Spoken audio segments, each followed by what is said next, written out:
100 से ज्यादा आतंकवादियों को मारा है इंडस वाटर ट्रीटी अबेंस में, और ऑपरेशन सिंदूर जारी है। ये रहा AF का स्टेटमेंट। तो हमने ना पाकिस्तान के साथ कोई विराम किया है, ना कोई परमानेंट सेटलमेंट किया है, ना 2010 जैसे हम डायलॉग कर रहे हैं। तो सीज फायर का ऐलान क्या है? पाकिस्तान हमारे सामने गिड़गिड़ाने आया था और उसने कहा था कि हम जो है इसको आप रोकिए, अगर आप रोकेंगे हम कोई भी एक्शन नहीं लेंगे, हम हार मान चुके हैं। तो हमने कहा हम कोई पॉलिटिकल बातचीत नहीं करने वाले, इसमें कोई मध्यस्थता नहीं हुई है। हमने कहा आप DGMO से बातचीत करिए, और अंडरस्टैंडिंग हमारा क्लियर है कि अगर कोई भी एक्ट ऑफ टेरर होगा तो 1947 के बाद पहली बार ये स्टेट का पॉलिसी बन चुका है, it will be treated as an act of war. ना ये 1971 में था जहां इंदिरा गांधी जी ने सभी प्रिजनर्स को दे दिया था बिना कोई स्ट्रैटेजिक एडवांटेज लिए हुए, ना ये 1947 के अंदर था।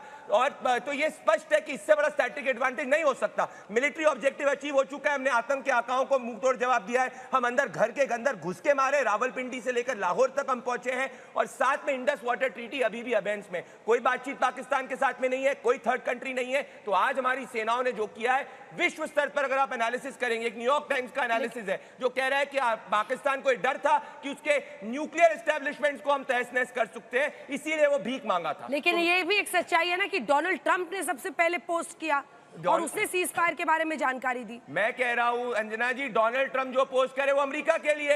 मेरे विदेश मंत्रालय ने क्या पोस्ट किया? क्या उसमें डोनाल्ड ट्रंप का जिक्र है? क्या उसमें यूनाइटेड स्टेट्स ऑफ अमेरिका का जिक्र है? क्या उसमें कोई थर्ड पार्टी का जिक्र है? उसमें सीधा वर्ड लिखा है अंडरस्टैंडिंग, और हम स्पष्ट कर चुके हैं ना कोई पॉलिटिकल बातचीत हुई है ना कभी रहेगी। अगर वो गोली मारेंगे तो हम गोला मारेंगे, और हमारा आतंक के खिलाफ ऑपरेशन जारी है। ये रहा IF का ट्वीट। तो डोनाल्ड ट्रंप जाने, वो अमेरिका जाने, हमारी स्पष्ट ओपिनियन है पाकिस्तान हमारे लिए आतंकी मुल्क है, और उसी हिसाब से हम उसको ट्रीट कर रहे हैं। अलका जी, आपकी बारी है। अब 3-4 बड़ी कामयाबियां हैं जिसको कोई नकार नहीं सकता है। पहला ऐसा देश विश्व का है जिसने एक न्यूक्लियर पावर पर हमले की कोशिश की, हमला किया हमने। पहले हम कहते थे कि क्या हम कभी बहावलपुर मुरीद पर हमला करेंगे, वो हमारी सेना ने किया। हम कहते थे क्या हम उनके मिलिट्री इंस्टॉलेशंस पर करेंगे, हमने 11 मिलिट्री इंस्टॉलेशंस पर, नूर खान एयरबेस रावलपिंडी पाकिस्तान में हमला किया, पंजाब पाकिस्तान में हमला किया। ऐसे में अगर इसको युद्ध विराम की तरफ ले गई है सरकार, तो आपको इसमें क्या कमी दिख रही है?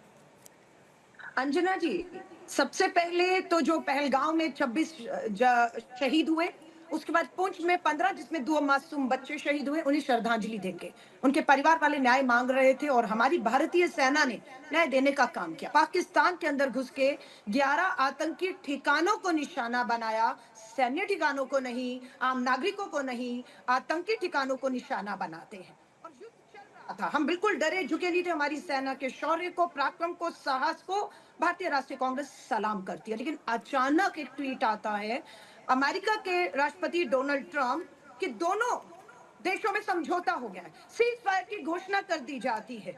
हम सबके बक्के रह गए कि सीज फायर की घोषणा के बाद भी जम्मू कश्मीर के मुख्यमंत्री लाइव वीडियो करते हैं कि यहाँ चल रहा है, अभी भी गोलाबारी आ रही है। कौन सा सीज फायर हमारी शर्तों पर हुआ? वो गिड़गिड़ाते हुए आए पाकिस्तान वाले।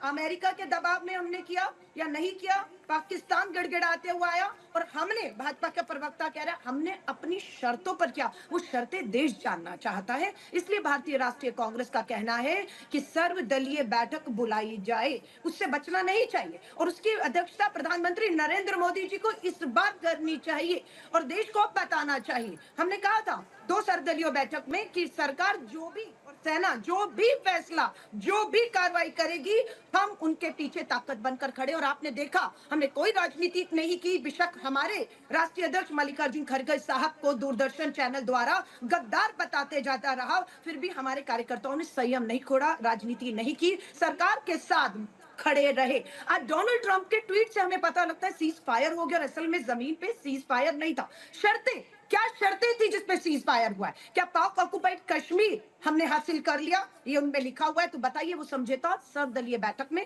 या संसद के लोकसभा और राज्यसभा के जो सदन बुलाने की बात की जा रही है, 140 करोड़ का भारत के इस लोकतंत्र में जानने का हक है कि बताइए वो शर्तें क्या है? क्या दाऊद इब्राहिम सौंप दिया गया? क्या हाफिज सैयद सौंप दिया गया? क्या हमारा BSF का जवान, जिसकी गर्भवती पत्नी रो रो कर उस BSF के जवान को जो है लाने की बात करिए, वो आ गया हमारे पास वापस, PA को आ गया, हाफिज सैयद आ गया। ठीक है, एक सवाल जी, सदन की आप ही के जो आपने सवाल उठाया है उसका जवाब आप दीजिए, जिसके बाद मैं अन्य मेहमानों के पास जाऊंगी। अशोक जी, मैं आ रही हूँ आपके पास। मुझे पता है कि पॉलिटिकल जब लड़ाई होती है आपको बहुत ज़्यादा पसंद नहीं आती। जय हिंद दोस्तों, अभिषेक ऑफिशियल टीवी में आपका स्वागत है। आपने इस डिबेट को वीडियो में देखा और सुना होगा कि कैसे कांग्रेस सवाल पूछ रही है। बीजेपी से बिल्कुल पूछना सही भी है और इन्होंने बताया कि हमारा कोई डोनाल्ड ट्रंप के ट्वीट से लेना देना नहीं है और ये भी बात सही है, वो स्वतंत्र अपने हिसाब से ट्वीट करेंगे। लेकिन भारत का स्टैंड इसमें बिल्कुल दिखना चाहिए कि भारत ने क्या स्टैंड लिया है जिसके देश उसके साथ रहे और उनका जो भी स्टैंड रहे उसमें उनका स्वागत रहे, भागीदारी रहे। तो ये बिल्कुल सरकार को देखने का काम रहेगा और वो विदेश नीति को देखते हुए और भारत के लोगों को देखते हुए अपना नीति बनाए। दूसरे को देखने से नहीं होता, भारत के लोग क्या देख रहे हैं, क्योंकि जो भी नीति पॉलिसी है वो भारत के लिए है। इस देश में इस वक्त एक बहस चल रही है कि हमने क्यों किया सीज फायर। एक बड़ा तबका है जो मानता है कि सही फैसला है, वैसे ही कई लोग हैं जो ये मानते हैं कि सही फैसला नहीं है। तो खुल के बात होनी जरूरी है। प्रदीप भंडारी जी, आपकी सरकार ने क्या हासिल किया? अंजना जी, हमारी सरकार ने ये हासिल किया कि 100 से ज्यादा आतंकवादियों को तहस नहस किया। ठीक है, एक सेकंड अलका जी। नहीं अंजना जी, एक चीज सॉरी, हाँ, अगर अंजना जी अगर मैं कह रही हूँ ये सीज फायर हमारी पहल पर हमारी शर्तों पर हुआ है तो ये सीज फायर हमें मंजूर है। लेकिन अगर ये सीज फायर बाहरी ताकत अमेरिका के दबाव में हुआ है तो और हम बिना किसी समझौते शर्त के किन शर्तों पर हुआ है और क्या हासिल हुआ? बिल्कुल ठीक है, यही पूछ रहे हैं। सैन्य जीत है, सेना को सलाम है, लेकिन राजनीतिक हार है जिसके लिए हम जवाब संसद सत्र आज बुलाएंगे। सेना को सलाम, सेना के जज्बे को सलाम, सेना ठीक है, अब जवाब सुन।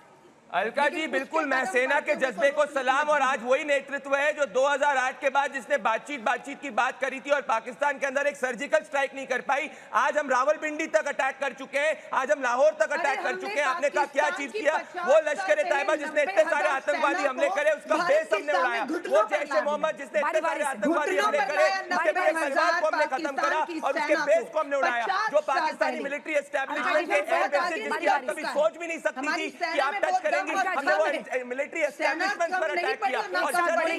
एक सेकंड रुक जाइए प्लीज। एक साथ बोलेंगे तो किसी को आवाज समझ नहीं आएगी। मैं रिक्वेस्ट कर रही हूँ अलका जी, आपके बीच में मैंने नहीं बोलने दिया, आप भी मत बोलिए बीच में। Let him complete. अगर आपको एक रिबाटल चाहिए होगा मैं दे दूंगी।